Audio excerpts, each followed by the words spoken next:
እግዚአብሔር ሰጥቶን ከሚቀስፍ እንጀራ ይሰውረን። አዎ እግዚአብሔርን የሚያማው ሰው እንዲህ ነው ውጤቱ።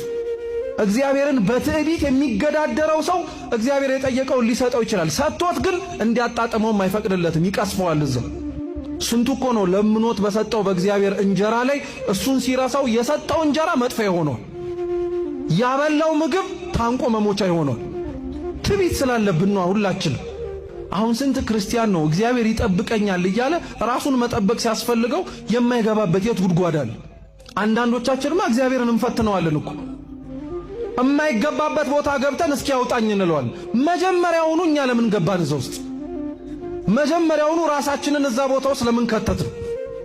ራሳችን ባመጣነው ጦስ ራሳችን በራሳችን በገባንበት ቦታ ላይ እግዚአብሔርን መፈተን ማለት እንዲህ ማለት እኮ ነው። ትዕቢት እንዲህ አይነት ጾር እኮ ነው በነገራችን ላይ። ይህ እውነተኛ የትዕቢት መገለጫ ነው።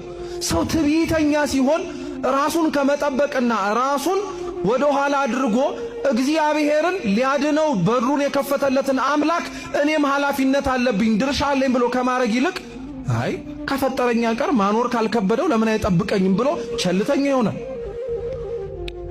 ትዕቢተኛ የሆነ ሰው ኃጢአቱን ለማጽደቅ መጽሐፍ ቅዱስ ጥቅስ ይጠቅሳል። ልክ እንደ ሰይጣን ሰው ስለ ቅድስና ማወቅ ያለበት ነገር የመጀመሪያው ኃጢአቱን ማወቅ፣ ኃጢአቱን መገንዘብ፣ እንዳይረሳው ደግሞ እግዚአብሔርን መለመን።